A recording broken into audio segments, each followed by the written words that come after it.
Bonjour les amis, comment vous allez? J'espère que vous êtes toujours très motivés pour poursuivre la formation.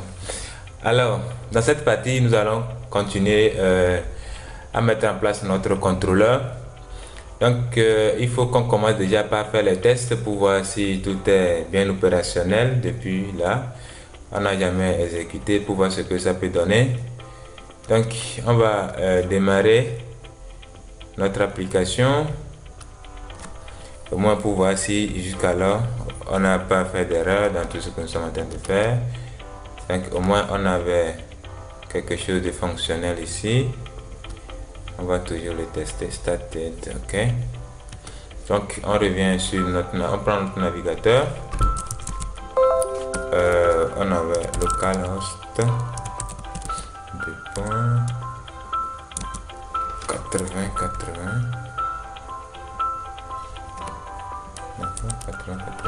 Hello. Ah, voilà. HTTP status 500. Souvent, quand vous tombez sur ce genre d'erreur, ne paniquez pas. Prenez le temps de lire totalement les erreurs.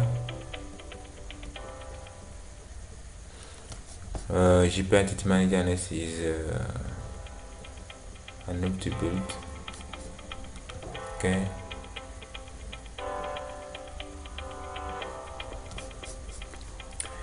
Unable to build Hibernate.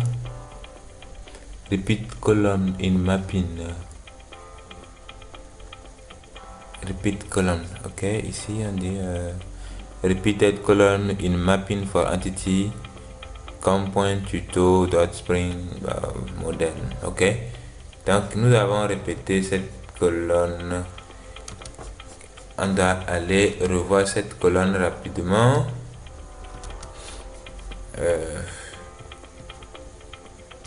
Ça veut dire qu'on a répété. Voilà, ça c'est les problèmes de copie-coller. Donc ici c'est cell price. C'est cell price.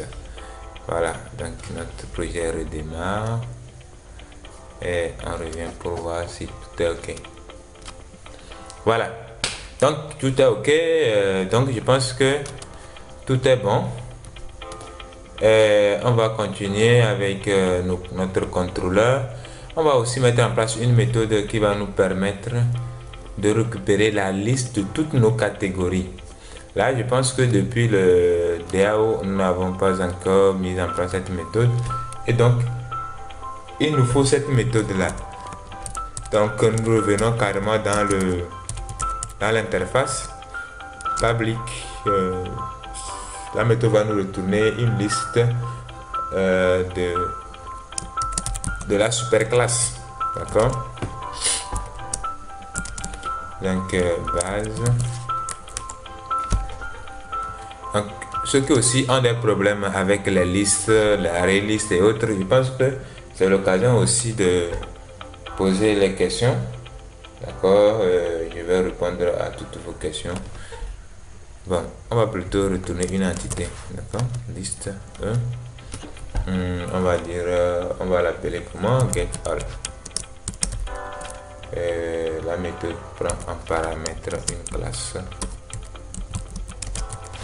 et retourne l'ensemble des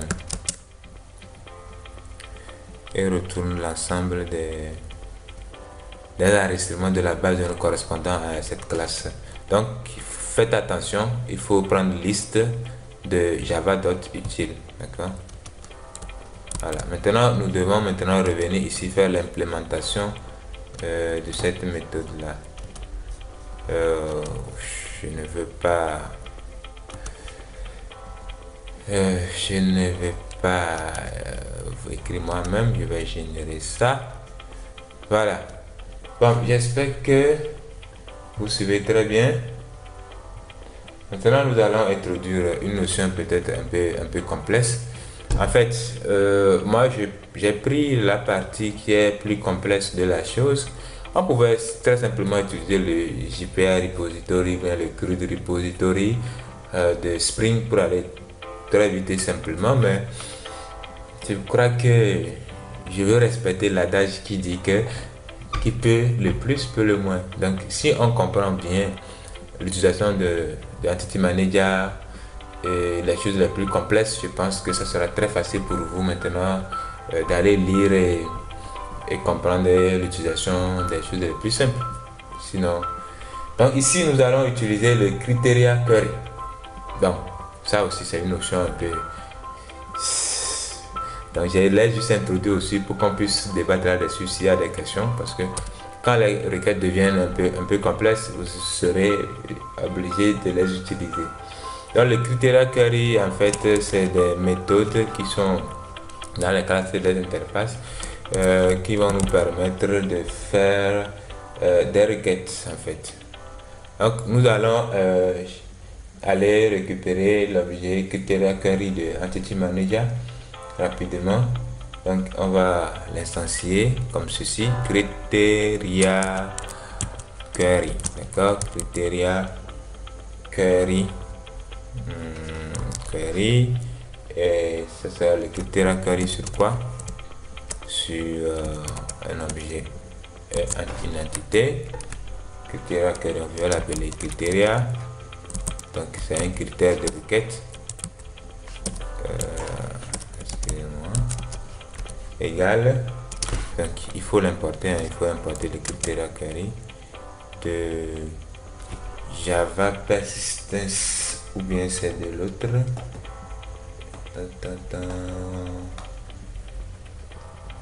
Criteria Query Java Persistence Hibernate. Ok, on va prendre Hibernate.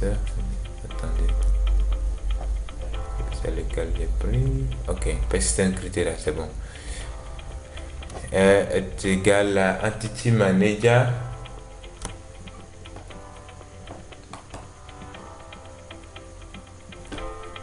égal à Entity Manager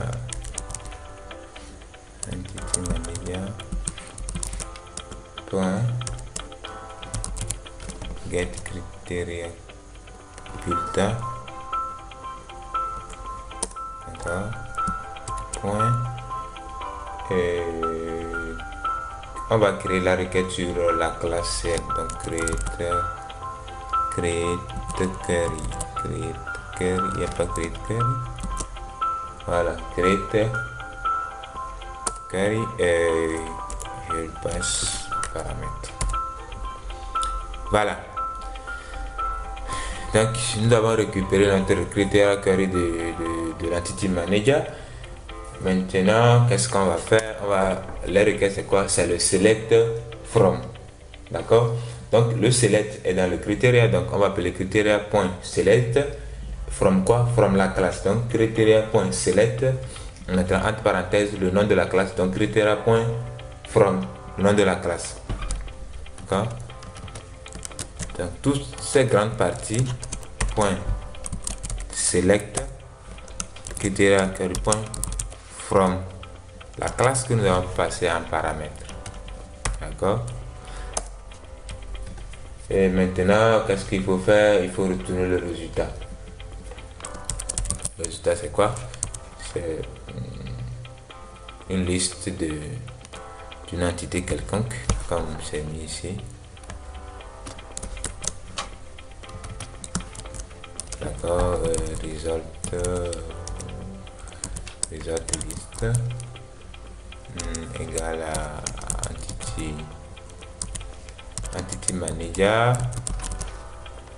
entity manager.create query,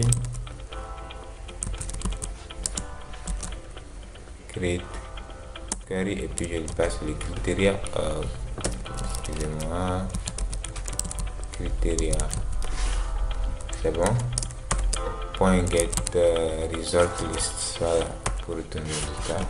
Et maintenant je retourne quoi? La liste. Voilà. Donc vous pouvez aussi poser des questions pour comprendre vraiment comment est-ce que ça marche, s'il y a quelque chose que vous n'avez pas compris.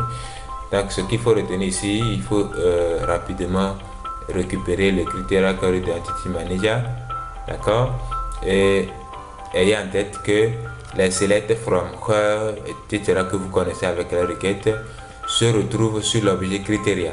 Donc criteria.select from quoi? From le nom de la table, en fait ici c'est la classe, donc criteria.from le nom de la classe. Voilà.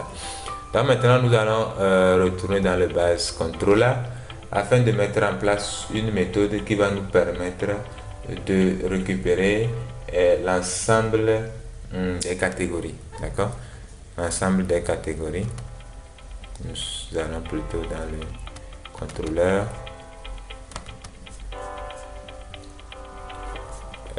On va mettre en place une méthode qui va retourner l'ensemble des catégories. Donc public liste catégorie.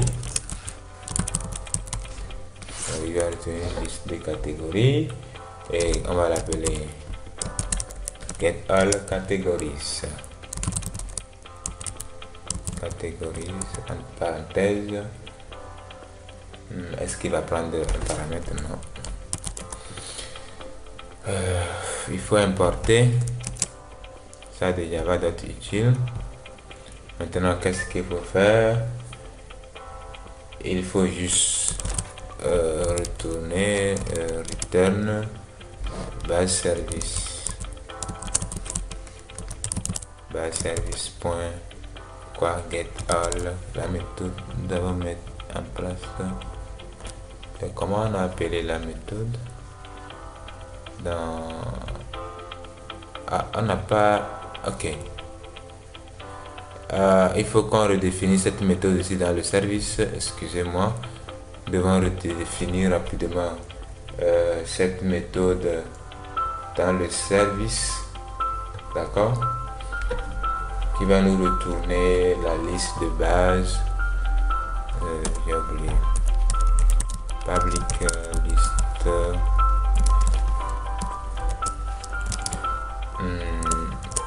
Base. C'est le get all. Donc il ne prend rien en paramètre. C'est bon ou bien oui, ça doit plutôt prendre une classe en paramètre. C'est ça, non? Ouais, je pense que c'est ça. Classe C. Et ici il faut importer liste. Maintenant il faut redéfinir cette méthode dans l'implémentation. J'espère que vous commencez pas à vous habituer à tout ce que je suis en train de faire. Maintenant je vais rapidement générer la méthode que je vais surcharger ici. Voilà. Qu'est-ce qu'il faut faire? J'ai déjà la méthode toute faite dans le DAO. Je vais simplement l'appeler. Donc qu'est-ce que je fais? Return this point base DAO point get all et je passe la classe en paramètre. J'enregistre. Maintenant on revient dans le base controller et on fait point get all et je lui passe catégorie point classe. C'est bon? Ou bien il y a des questions? Je suppose qu'il n'y a pas de questions. Hein? S'il y en a, les commentaires sont là et n'hésitez pas à poser toutes les questions possibles. Maintenant, qu'est-ce qu'il nous dit? Type method cannot convert from this base to list catégorie. Ok, bon, ce qu'on va faire, on va mettre une liste ici. Voilà.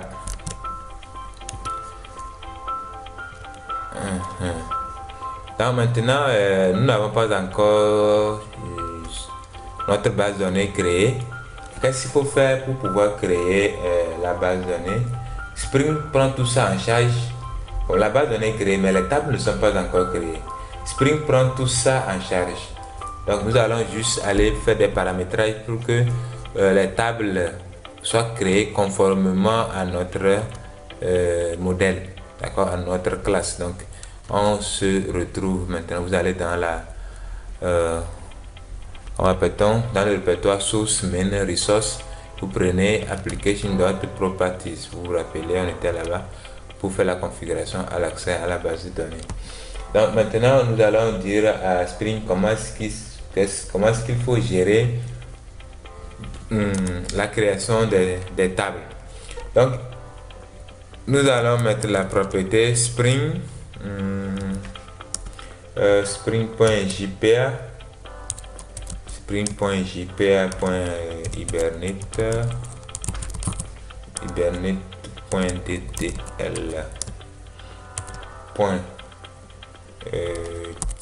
auto, d'accord, égal, par exemple on va mettre create.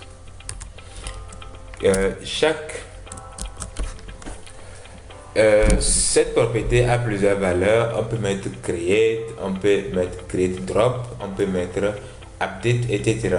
Donc quand vous mettez create comme ça, en fait il n'y a pas point là-bas, d'accord. Quand vous mettez create comme ça veut dire qu'à tout moment que vous allez redémarrer votre projet, toute la base de données ou bien toutes les tables de la base de données sont écrasées et recréées. Ça veut dire que s'il y a des données que vous avez déjà enregistrées, toutes ces données sont automatiquement écrasées. Vous comprenez? Maintenant, si vous mettez update par exemple, ça veut dire quoi? Ça veut dire que les anciennes données et l'ancienne structure sera toujours gardée. Et maintenant, Spring va juste faire une mise à jour par rapport aux modifications que vous avez apportées dans vos classes. Donc, je viens de mettre spring.hibernate.ddl-auto égale create. Ça veut dire que Spring se charge de la création de toutes mes tables. Maintenant, si on se connecte, à la base de données, donc d'autres peuvent utiliser PHP MyAdmin avec, bon, vous avez tous les clients possibles pour vous connecter à votre base de données. Moi j'utilise le CMD, donc chacun peut utiliser ce qui. Donc maintenant je vais utiliser, je vais rentrer dans la base de données formation. Et maintenant je vais voir show data si les tables sont créées.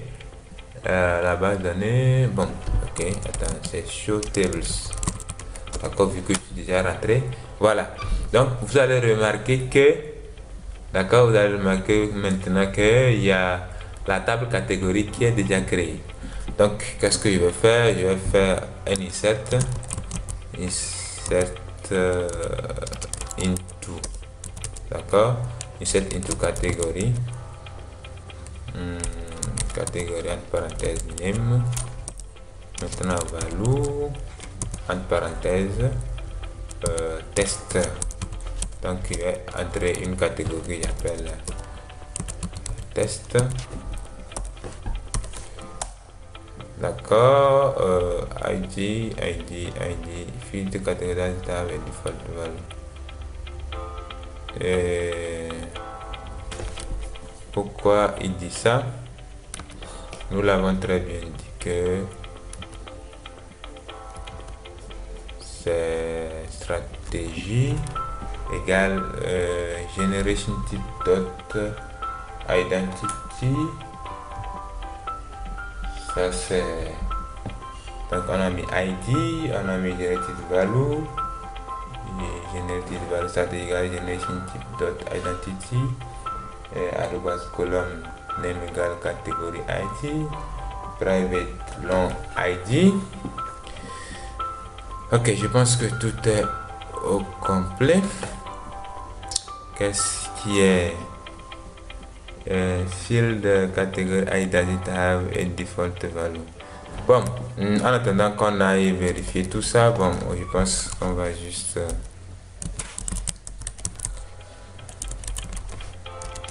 essayer de nous-mêmes gérer ça, et après on va voir c'est quoi le souci. D'accord, donc je viens d'insérer une ligne dans la table catégorie. Donc après on va voir c'est quoi le souci, on va régler ensemble. Bon, Donc ici nous avons mis une méthode qui va nous permettre de retourner l'ensemble des catégories de la table catégorie. D'accord? Donc qu'est-ce qu'on va faire? On n'a pas encore mis le request mapping. Le request mapping n'est pas encore mis. Donc on va mettre le request mapping sur ça pour me dire à quel moment il faut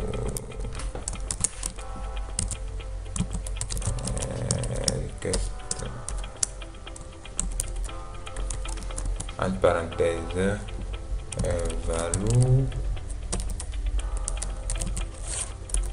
value égale quand on va dire get all categories. Bon, faut pas oublier le slash du début. Get all categories et maintenant pas oublier la méthode égale request méthode request méthode. Il faut mettre virgule ici. Ok, oublié. Point get. Voilà, à ne pas oublier. Donc pour pouvoir accéder à cette méthode, nous devons mettre quoi? Nous devons d'abord mettre slash service slash base. Donc je copie ça, je vais revenir ici et puis je mets ça slash get all categories. Ah, c'est vide, ça nous retourne un tableau vide. Pourquoi? Ah, ça veut dire simplement que comme j'ai fait la petite mise à jour, vous voyez, ça a redémarré, ça a supprimé les données de la base de données. Donc il faut encore renvoyer les données dans la base de données. Voilà, donc maintenant je vois que voilà, j'ai au moins des données dans la base de données. Donc erreur created date null, erreur null, name test id égale à 1. Donc comme je vous l'ai expliqué, dès que vous mettez, d'accord, dans application properties égale create ici, automatiquement dès que vous démarrez votre projet, toutes les données sont supprimées. Donc pour ne pas avoir ce problème, il suffit de mettre simplement update. Voilà, quand vous mettez update, vous allez voir que ça a redémarré. Donc comme ça a redémarré, il n'y aura plus de problème parce que c'est l'update. Donc voilà, nous venons de tester au moins jusque là tout ce que nous avons fait. Donc on se donne rendez-vous dans la prochaine épisode pour améliorer les choses et puis corriger le petit problème que nous venons de voir au niveau de la création automatique de l'ID des catégories.